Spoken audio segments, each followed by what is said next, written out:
발표 당시 유폐된 지역에서라는 창작 장소를 밝힌 현대시로 작가는 이곳에 오래전에 떠나온 고향을 떠올려 시로 형상하고 있다. 계절의 흐름에 따라 낭만적인 봄에서 비극적인 겨울로 시선을 전개하여 악화되어가는 일제 강점기를 잘 묘사했다. 그죠? 그러니까 이런 그 겨울의 고통스러운 모습을 일제 강점기로 묘사했다는 거죠. 자, 이 시에서 화자는 자신의 현재 위치를 묘사한 후에 이제 낡고 다른 고향을 그린 묵화를 보여준다. 그 그림은 띄엄띄엄 보이는 조각 그림으로 화자가 고향을 떠난 지 오래됐음을 고려할 때 고향에 대한 화자의 단편적인 기억이나 인상들을 연결한 것으로 볼 수 있다. 봄날의 보리밭 전경과 나물 캐고 그네 타는 소녀들의 모습에서 시작하여 돈 벌러 항구로 나간 젊은이들 이야기, 힘겨운 노동에도 풍부한 결실을 거두지 못하는 현실 등을 보여준 후 강물조차 어렵게 하는 겨울의 풍경을 시상을 마무리하고 있다. 그 뭐죠? 우리가 절정이 생각나죠, 그죠? 절정, 이육사에 어디다 무릎을 꿇어야 하나? 뭐 제기어 디딜 곳조차 없다고 얘기하는 절정과 비슷하죠. 자, 봅시다. 구겨진 하늘은 묵은 예기책 편듯. 자, 구겨진 하늘. 화자 현재 위치죠. 유폐된 지역에서 암담한 상황을 얘기하는 거야. 힘들고 답답한 상황이죠. 오래전에 떠났던 고향의 모습을 떠올리고 우리 고성같이 둘러싼 산깃을 돌담의 울에 둘러싸인 산깃을 묘사하는 거죠. 화자가 고향을 회상하는 장소, 유폐된 지역의 분위기가 고향을 생각하는 장소를 이야기하고 있죠. 자, 그 다음에 박쥐 나래 밑에 항혼이 묻혀오면 박쥐 어둠의 이미지. 초가 집집마다 호롱불이 켜지고 황혼이 지고 어둠이 묻혀가는 마을의 모습을 묘사하는 거죠. 시각적 이미지. 고향을 그린 묵화 한 폭이 좀이쳐. 좀이쳐는 묵화의 어둡고 묵화 알죠? 그냥 흑백으로 어둡고 낡은 이미지로 화자가 고향에 대해 느끼는 세월의 깊이를 드러내죠. 황혼이 상징하는 것은 현실적 상황과 관련돼 있죠. 묵화와 박쥐 나래의 어두운 이미지를 연결해서 고향의 어두운 분위기를 드러내고 있다. 띄엄띄엄 보이는 그림 조각, 그죠? 고향의 분절된 이미지. 고향은 떠난 지 오래된 화자의 상상 속에 떠오르는 고향에 대해 여러 단편적 기억들을 이야기하고 있죠. 앞밭에 보리밭에 말매 나물 캐러 간. 자, 뭐 나물 이름이고요. 가시네는 가시네와 종달새 소리에 반해. 봄날의 보리밭 풍경이죠. 아름답죠. 고향의 모습이 원래 이래야 돼. 빈 바구니 차고 오긴 너무 부끄러워. 술래 짠 두 밤 위에 몸에 꽃 피었고. 자, 몸의 꽃은 가신의 부끄러움은 정서를 담아내는데 술래가 두 손 얼굴을 가린 동작, 몸의 꽃, 맥꽃 방언으로 엷은 붉은색 띄는 들꽃. 어, 뭐, 빈 바구니 가져오기 뭐 해서 이제 순례를 해서 좀 나누고 그랬나 봐요. 옛날에 풍성함을 알려주는 거죠. 그냇줄 비가 오면 풍년이 든다더니 단오절 전후로 비가 내리면 가을에 풍년이 든다는 농민들의 속신이죠. 압록강 시래나무 밀려 나리면 홍수가 나서 풍년이 기다리기 어려워지면 홍수로 압록강 뗏목에 밀려오면 그죠? 압록강 집이나 마을 앞에 흐르는 시내죠. 시내는 내죠. 씨르나무 홍수가 나서 물에 쓸려 내리는 나무 혹은 뗏목용 나무죠. 젊은이는 젊은이의 뗏목을 타고 물결이 거세진 뒤집힐 수 있는 것으로 삶의 불안정함을 상징적으로 보여주고 있고 돈 벌러 항구로 흘러간 몇 달에 피폐해진 농촌에 뿌리 내리지 못하는 젊은이들이 객지로 떠드는 거야. 그죠? 자, 피로 서리빨 입져도 오면 봄 오면 바람이 분다.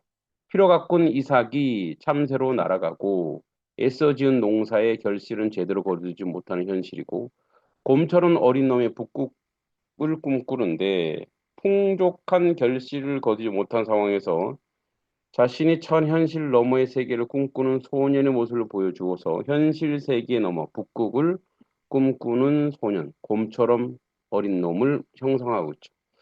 늙은이 늙은이와 싸우는 입김도 벽에 서려 성에 끼는 한겨울 밤은 동리의 밀고자인 강물조차 얼어붙는다. 강물이 얼어붙어 삭막한 겨울 이미지를 얘기하죠. 즉 일제강점기의 가혹한 현실을 이야기하고 있다. 그러니까 이제 두 가지의 상황이 교차되죠. 하나는 고향의 아름다운 모습이야. 그러나 자기는 유폐된 공간. 이제 어디로 뭐 누가 이 사람을 감옥에 넣은 건 아니지만 뭐 도망 다닐 때 같아요. 그러니까 뭐야 옛날 동네 그 아름다웠던 시골 풍경을 그리워하고 현실은 겨울이다. 응? 그래서 현실은 일제강점하이다 이런 얘기죠. 그리고 주제, 고향에 대한 그리움과 피폐해 진 현실 상황을 이야기하고 있다. 네, 이렇게 해서 전체 내용을 좀 보면 되고요. 그다음에 두 번째 시, 자, 봅시다.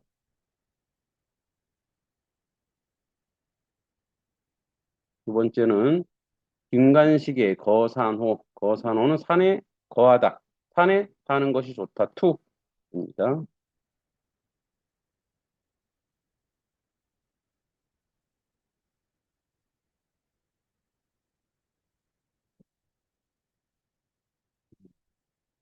이 신지는 자연에 사는 것이 별로지, 자연에 늘 살아왔으니까.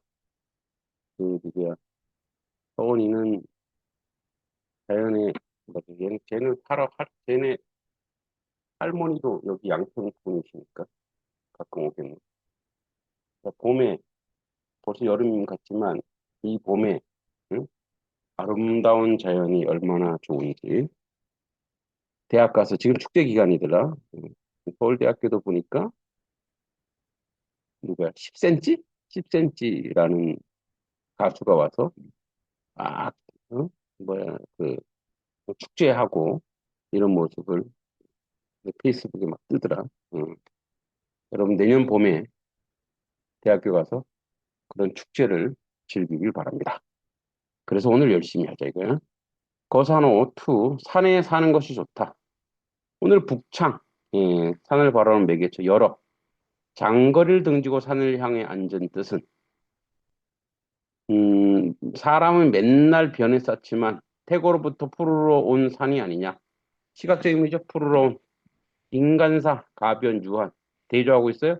자연사, 불변, 영원. 그죠? 그래서 산을 향해 앉은 거예요. 일부러 산을 장거리 세상 속이 아니라 산을 향해 이렇게 돌아 앉은 거예요. 고요하고 너그러워 수하는 데다가 오래 사는 데다가 산이 복을 갖고도 자랑 않는 겸허한 산. 마음이 본시 산을 사랑해 평생 산을 보고 산을 배우네. 그죠? 5행부터 8행까지 산을 보고 배우는 거야. 너그럽고 겸허한 산의 성정을 배우는 거야. 그 품 안에 자라나 거기 또 묻히리니 자연의 동화, 기위, 산과 함께 하는 삶이죠. 내 이승의 낮과 저승의 밤에 산과 함께 삶과 죽음, 평생이야. 아, 아하라이. 산이나 큰 바위, 우투선을 위험 있는 모습을 뻗쳐 있는 달이 놓는 산. 내 품이 고향인 그리운 산아. 미역치 한 이파리 상긋한 산내 음새. 꾸역적 이미지죠. 감각적 이미지가 커. 여기는 자연의 동화된 모습이죠. 산에서도 오히려 산을 그리며 역설적이고 모순적이죠. 신화의 대상에 대한 신화에 대한 산에 대한 그리움이 강조되고 있어요. 꿈 같은 산 전기를 그리며 산다. 그죠? 산에 동화되고 싶은 심정. 거산호투 산에서 영원히 살고 싶은 마음을 얘기하고 있죠. 자, 자유시 서정시고요. 탈세속적, 자연 친화적, 동양적. 자연과 동화, 산에 대한 그리움과 자연의 동화. 자연의 동화된 삶, 자연기를 얘기하고 있죠.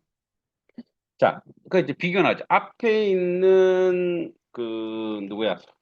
이육사의 초가는 자연을 얘기하지만 비판적이고 상징적이다. 그러나 김간식의 거산호투는 산을 본받고 산과 동화하는 삶, 아주 뭐 순수시라 그럴까? 그런 시로 보이죠. 자, 세 번째 이옥의 담초 봅시다. 이옥의 담총. 자,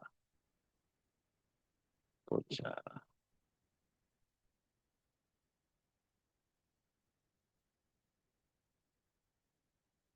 수필이죠? 어, 내가 지지난주 중에 수필로 공식 등단을 했어. 수필가로. 어, 뭐, 내가 원래 쓰는 전공은 현대소설인데, 그냥 수필 한번 써봤는데, 이름 좀 약간 사람이 좀 재수없나? 74명이 응모해서 그중에 세명 안에 들어가서 1등이라고 제가 추측하고 있는데, 지난주에 그 서울에 있는 그 프라자, 아니, 이게 뭐지? 음, 호텔 프레스 센터에 초청받아서 이제 공식적 수필가로 등단을 했어. 박수. 쳤지? 네. 근데 나는 이제 수필이 그때 내가 존경하는 세 분이 왔더라. 소설가 이순원 씨 알죠? 19세 이순원 씨, 그다음에 문학평론가 임헌영 씨, 그리고 정말 중요한 90세가 넘으신 김우종 연세대 철학과 교수께서 오셔서 수필의 철학화, 수필의 사상화. 옛날에 우리 수필이 일제강점하에 400명의 문인이 끌려 들어가 갖고 수필이 수필다운 글을 못 썼다 그래요. 음, 그래서 수필이 수필다워야 된다. 오늘 이제 고전 수필은 이제 그런 일제 강점기 이전이니까 그런 철학적인 내용이 이 안에 들어가 있죠. 예. 이옥의 담주. 자, 이 작품은 꽃과 풀을 소재로 자연과 인간 관계를 살펴 자연의 모습 바라보는 인간의 태도에 대한 성찰을 드러내고 있는 고전 수필이다. 글씨는 만물이 하늘로부터 형체를 부여받아 각기 그 자질에 따라 고운 자태를 드러내기 때문에 공교함과 졸렬함의 차이가 없는데 인간이 자의적으로 귀하고 천하다, 구별한다고 생각한다. 하늘의 입장에서 보면 모든 꽃과 풀은 조화와 균일할 것이므로 인간이 꽃과 풀이 위치하는 공간과의 거리나 꽃과 풀의 크기 등에 얽매여 가치 우위를 정해서는 안 된다는 교훈을 전한다. 그러니까 뭐야? 인간이 가치 판단하지 말아라. 있는 그대로 봐라. 이런 얘기죠. 뭐가 늦봄 초여름 사이에 비가 그치고 햇살이 빛나면 온갖 풀과 꽃이 피어 실로 갖가지 종류로 번성하게 된다. 내가 이에 지팡이를 짚고 넓은 들판에 거닐다가 두루 꺾고 하나하나 골라 꽃이 이루어진 모양을 살펴보았다. 깃털 장식처럼 생긴 붉은 꽃, 밀라처럼 생긴 노란 꽃, 구슬을 끼워 놓은 듯한 것, 금박자처럼 생긴 것, 황금알을 섞어 놓은 듯한 것, 비단수수를 모아 놓은 듯한 것 등 같기도 하고 공 같기도 한 것, 물고기 비늘 같기도 하고 새의 깃 같기도 한 것 등이 요란스럽게 일제히 터뜨려져 광채가 찬란하다. 이때 바람이 살짝 불으면 향기가 코를 스친다. 때마침 자, 꼴은 뭔지 알죠? 꼴을 먹인다. 시골 사람들은 다 알죠? 말이나 소에게 풀을 먹이는 거야. 꼴을 베는 자기 낫을 가지고 와서 손 가는 대로 베이어내는데 아쉬워 돌아보거니 거리끼는 마음도 없다. 나는 이 한숨 쉬며 탄식하며 말하였다. 그냥 풀을 막 뺐다는 얘기야. 그죠? 땅이 낳고 하늘이 기르는 바 만물이 무성히 자라며 모두 광대한 은퇴를 입는거나 이에 따스한 바람이 불어 갖가지 형상의 아로색이고 단비를 내려온 둘레를 물들이니 천기 하늘의 기운의 조러움을 함께 타거나 형체를 부여받으며 각기 그 자질에 따라 고운 자태를 드러낸다. 모란이 진기하고 귀중함은 해당하고 곱고 아름다움을 견주어 보면 비록 크고 작은 차이는 있겠으나 어찌 공교함, 아름다움이죠. 졸렬함, 서투르고 보잘것없음, 못생김, 다른 헤아림이 있었겠는가? 하물며 세세한 모습일수록 그것이 만듦에서 더욱 수고롭고 미약한 향기일수록 그것이 이름에서 더욱 어렵고 힘든 것이다. 송옥 천추전국 시대 문인입니다. 자, 송옥을 3년 동안 응시했지만 겨우 방불함, 어렴풋함을 얻었고 신녀의 오색 찬란한 비단 옷을 보았으나 그 화려함은 다 파악하지 못하였다. 그러니까 소공의 작품을 이끌어서 표현을 쓴 거죠. 그죠? 나는 하늘의 입장에서 보면 모든 풀이 조화와 균일한 존재라고 인식하고 있으며 가치 우열 또한 없는 것을 생각하고 있음. 자연과 교감하는 글씨는 것이죠. 그런데도 기이함, 공교함과 이 저와 같고 천함, 졸렬함이 이와 같이 어떤 것이 부가 깊은 장막 안에서 눈앞에 봄바람을 지키고 인간에 의해 기이한 대우를 받고 있음을 나타내는 거죠. 어떤 것은 짧은 낫을 든 어리석은 종이의 소나기 가을 소리처럼 변한다. 인간에 의해 천한 대우를 받고 있음을 나타내는 거죠. 이 어찌된 일인가? 나는 인간이 만물을 자의적으로 기하고 천하 구별한다고 생각함. 그죠? 뜰이죠. 은 사람이 가까이 있고 교회, 변두리의 땅은 멀리 막혀 있어 가까운 것은 친하기 쉽고 멀리인 것이 저하게 서먹하기 때문이 아니겠는가? 아니면 요황의 위지, 모란이 진귀한 품종을 일컫는 말이죠. 성씨가 존엄한데 범상한 흔히 있을 만한 화초에 이름이 없으면 성씨가 존엄한 것은 곱게 빛나는데 이름 없는 것들이 먼 데서 이주해 온 백성 같은 존재이기 때문인가? 그러니까 나는 기함과 천함 차이가 어디서 비롯된 것에 대해서 물음을 던지면서 범상한 하초에 이름조차 붙이지 않는 것에 대해서도 의문을 제기하고 있죠. 그도 아니면 뿌리 깊은 것은 종족이 번성하는데 빽빽이 들어선 것들도 가늘고 작으며 높은 큰 것도 높은 자리에 있고 가늘고 작은 것들이 들판에 있기 때문인가? 그러니까 인간이 꽃과 풀을 위치하는 공간과 거의 거리나 꽃과 풀의 크기에 등이 얽매여 가치 우위를 정함을 지적한 거죠. 그러니까 인간이 왜 가치 판단하냐 이 얘기예요. 아, 낳는 것은 하늘에 달려있으니 영화롭게 하는 것은 인간에 달려있다. 하늘이 사사로움이 없기 때문에 그 조화와 균일하지만 인간은 널리 베풀지 못하므로 소원함, 서먹함도 있고 친함도 있는 것이다. 사사로움이 없는 하늘, 소원함과 친함이 있는 인간의 감정, 하늘이 이미 낳아 주었는데 또 어찌 사람이 영화롭게 하고 영화롭지 못한다고 원망하는 거야. 하늘이 창조했는데, 이거 완전히 창조적 시각이죠. 창조했는데 왜 인간이 거기다 가치 판단하고 어떤 거는 뭐 영화롭게 하고 어떤 거는 뭐 천하다 여기냐 이런 거죠. 나에게 비록 감정, 만물에 대한 소원함과 친함이 있지만 풀에는 감정이 없으니 그것이 소의 목구멍을 채운 것, 하찮게 취급되는 풀이죠. 소위 먹인 여물로 쓰임, 소위 먹이 쓰는 것과 나비로 하여금 찾도록 하는 것이 귀하게 여기는 풀이죠. 어찌 달리 보겠는가? 풀의 가치를 소와 나비 행위의 연관지어 나타냄으로써 하찮게 취급되는 풀과 귀하게 여겨지는 풀의 차이를 구체적 이미지로 보여주고 있죠. 그래서 자연을 바라보는 태도의 성찰. 자, 셋이 다 자연을 바라보는 태도죠. 첫 번째 시는 뭐야? 자연을 통해서 현실을 비판하고 있고, 두 번째 시는 그냥 자연 자체 순수하게 보는 거고, 세 번째 시는 뭐야? 자연을 통해서 인간이 성찰해야 된다. 이런 얘기를 하고 있죠. 자, 세 개 시 다 정리됐죠? 그러면 이제 여러분들이 풀어봅니다. 자, 시온이도 안 풀었지?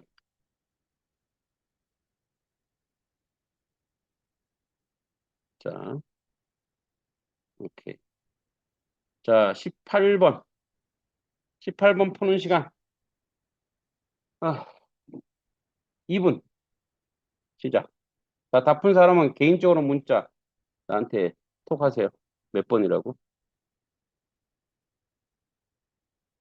18번. 시작.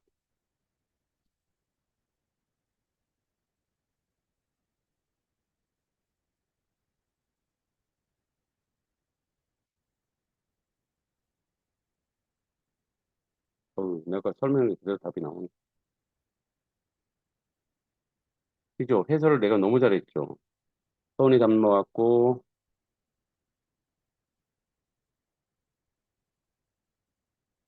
시온이도 답 나왔고, 신지,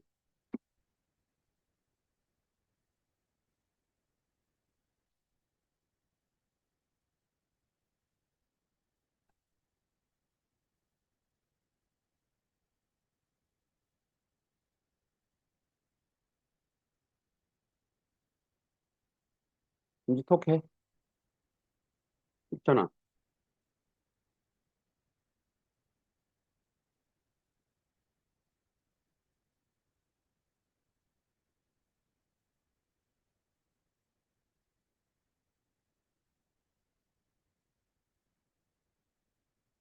시지 뭐하냐, 너.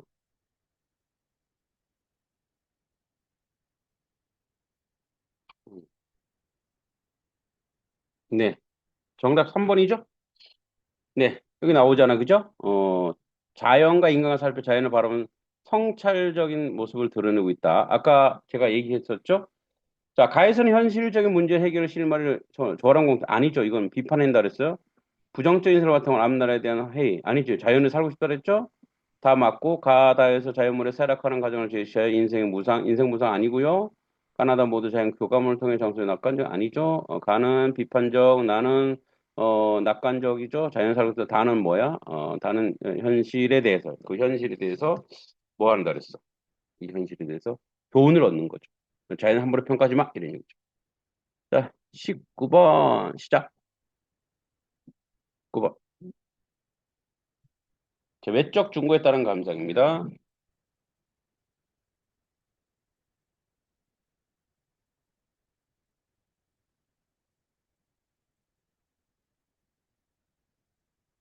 틀린 거 찾는 거죠.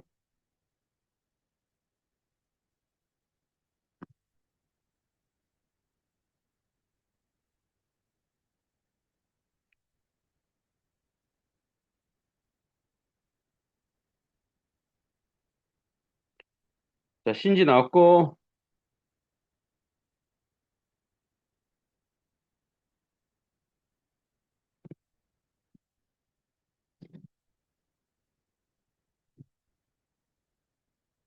서원이 나왔고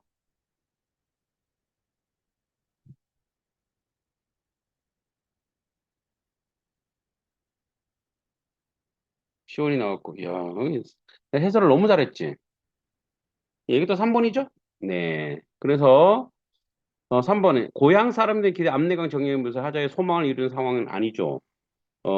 이거는 뭐냐면 그죠? 여기서 그네줄 비가 오면 풍년이 든다더니 그네줄을 매는 단오절을 전후하여 내리는 비에 가을 풍년을 기대하는 농민의 속신을 드러낸다. 그러나 다음에 씨의 나무 홍수 나서 물에 쓸려 내리는 나무 혹은 뗏모녀 나무로 볼 수 있다. 이런 점에 뭐야? 이 압록강이 씨의 나무 만려 날이면 홍수가 나서 이건 뭐지? 고향 사람들에 대한 정경을 사는 것이 아니고 화재의 소문이 이런 상황도 아니고 그 현실을 비판하고 있는 거죠. 좋아요. 됐어. 자, 20번 시작.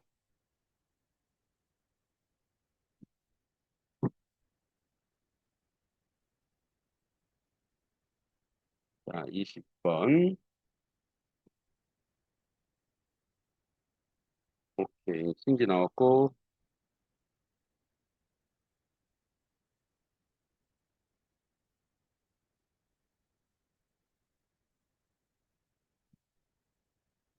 별이 나왔고,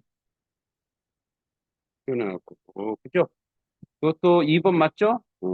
자, 산에다 하자의 태도를 중심으로 나를 감탄을 적절치 않은 것은 이 산은 수시로 변한 인간의 하자를 투거도 그죠? 그다음에 산을 인간의 덕성에 표현하는데 집중해서 적극적 의지를 지닌 존재로 보고 있군. 자, 나에서 하자는 산을 고요하고 너그러우며 보호 깎고도 자랑 않는 겸허한 덕성을 가진 존재력이죠. 그러나 산은 인간의 덕성을 표현하는데 집중하는 적극적 의지를 가진 존재로 여기는 태도를 찾아볼 수가 없어요. 2번. 끼웠죠, 여기까지?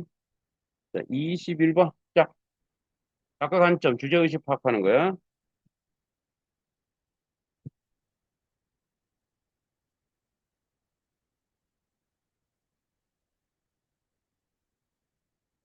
이것도 답이 딱 해설해서 나오는 거죠.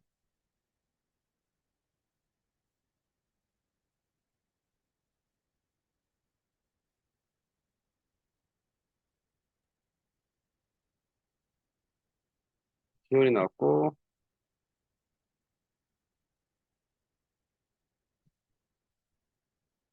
별이 나왔고,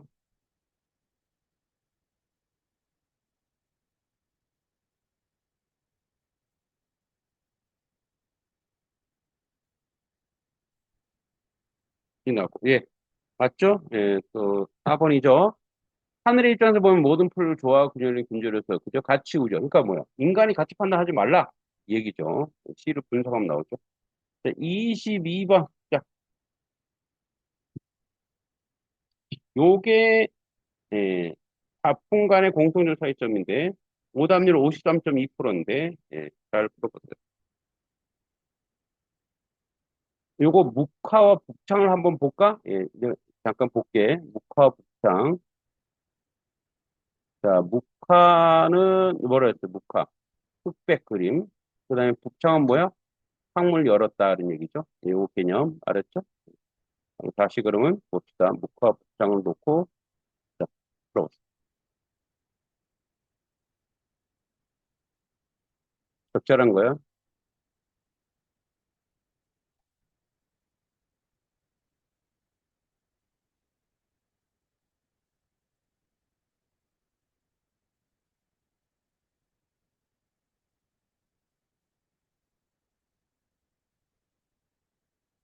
자, 서원이 나왔고,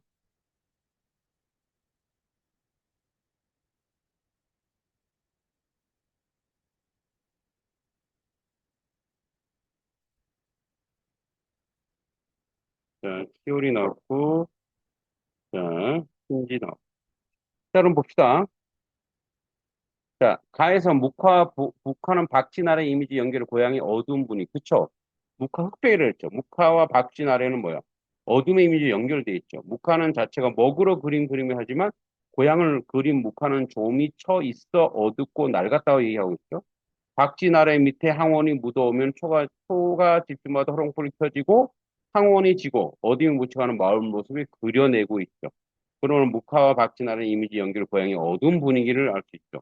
또 나번에 응? 나번에 북창은 뭐냐? 나는 되게 긍정적으로 했죠? 나번에 뛰는 북창. 북창을 열어 산을 등지고, 아니, 장거리 세상이야. 시장을 통해서 산을 향해 앉는 거예요. 그러니까 북창을 통해서 산을 품는 거니까, 이건 긍정적이죠. 그래서, 자, 북창을 바라보면 산에 주목한 아늑한 분위기를 드러내고 있어요. 그래서 북창을 열어 산을 향하여 앉는다. 유행에 그 품 안에 자라나 거기에 또가 묻히리니 12행에 내 품인 내 고향인 그리운 산이 등의 품이 반복되고 있죠. 그 산이 주는 아늑한 분위기를 계속 이야기하고 있는 거예요. 그죠? 그 답은 1번이고요. 자, 신지가 이제 4번이라 그랬는데 여기 이제 오답률 53%야. 나에서 목화를 그림 조각이라 한 것은 고양이 분절된 이미지를 나에서 북창을 여러 산을 보고 있다는 것은 선망의 세계에 분리된 선망하는 세계에 분리된 게 아니지 선망하는 세계를 얘기하지 그지? 뭔지 알겠지? 그래서 이거는 4번은 답이 아니고 1번이 자 23번이 또 오답률이 높아요 잠깐만 23번 이것도 한 59% 정도 되는데 23번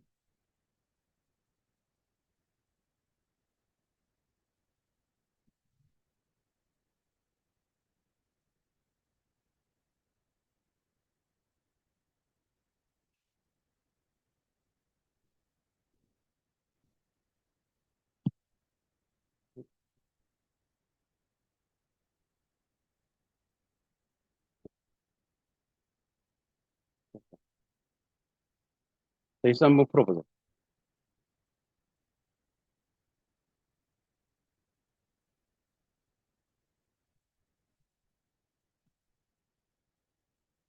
자, 보이죠?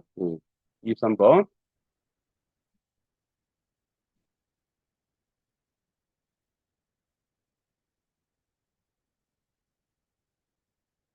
틀린 거.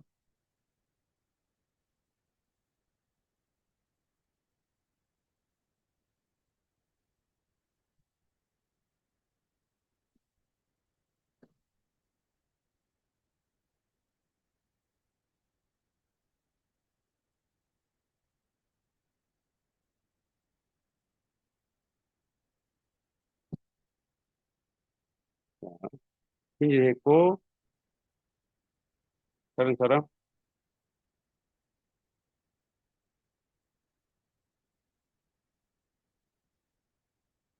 자, 오케이. 23번. 해볼게요, 또. 자, 보기를 참고하여 가다의 감성을 적절히 아는 것은 문학적 표현은 표현 대상과 그와 연결된 다른 관념이나 사물로 대신하여 나타내는 방법이 있다. 여기서 사물의 속성을 실체를 대신하는 대상을 한 번 실체 전체를 대신하는 것이 포함된다. 그죠? 그건 뭐야? 환유, 그죠? 대유, 그죠? 이런 것들. 이러한 방법들은 서로 혼재되기도 하며 구체적으로 생성한 이미지와 분위기를 환기한다. 그래서 틀린 건 뭐냐? 이런 얘기. 1번. 가에서 저녁이 오는 시간을 그와 연기는 호롱불이 켜진다는 것을 나타내고, 그죠? 호롱불이 켜지는 게 뭐예요? 저녁이 오는 시간이죠? 예, 그래서 환유한 거죠? 산골마을 지역 풍경을 시각적 이미지로 보여주는. 오케이, 맞아요. 2번. 가에서, 고향에 머무르지 못한 객지로 사는 현실을 뗏목을 타고 흘러가는 것과 연관지어 나타내면서 삶의 불안정함, 그죠? 뗏목은, 확 파도가 크지면 넘어지니까 충분히 그렇게 설명할 수 있죠. 3번.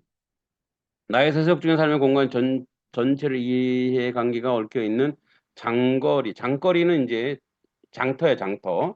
속성을 나타내는 활용함으로써 인심이 쉽게 변하는 세 공간 분위기를 항의했죠. 그죠? 장거리는 물건을 사고 파는 장터 서는 거래로 이해 타산에 따라 인심이 쉽게 변하는 세속적인 삶을 이루는 공간이죠. 그렇기 때문에 장거리 인심이 쉽게 변하는 세속적 공간 분위기를 항의한다고 볼 수 있어요. 그래서 3번도 맞아요. 4번. 다에서 귀한 대우를 받은 삶을 그려한 속성을 가진 부호가의 깊은 장막 안으로 나타남으로써 인간과 가까운 공간의 적막한 분이 나타난 한계다. 자, 이 부호가의 깊은 장막 안에 있다는 것은 인간에 의해 귀한 대우를 받고 있음을 나타내는 것이긴 하지만 이걸 통해 뭐예요? 인간과 가까운 공간의 적막한 분을 한계하는 것은 아니에요.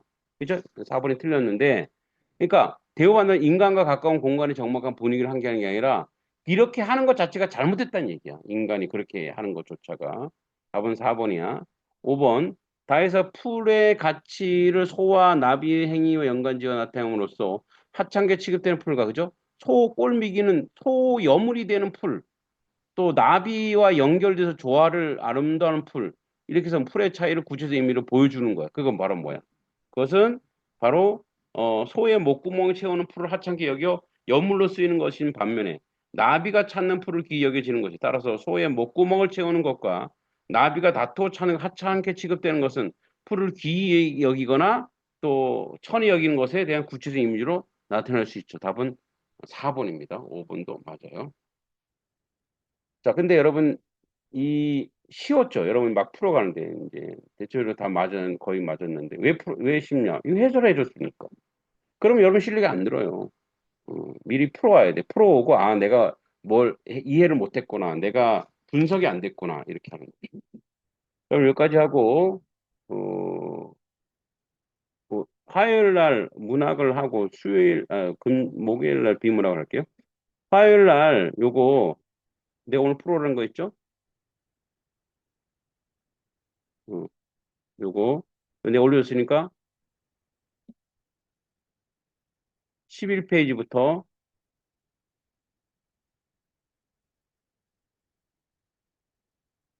이거 너무 길다. 그냥 우선 11페이지 요거 꼭 풀어갖고 올리세요. 그리고 주말까지 모의고사 올리고 알았어? 알겠니? 대답해라. 네. 신지, 네. 지훈이 대답한 거야? 자, 오늘 수고했고 한 주도 수고했고 그렇지만 모의고사 풀어서 올리고 다음 주 내가 다음 주 화요일 날 9시죠. 9시. 오케이. 자, 여기까지. 안녕. 감사합니다. 음.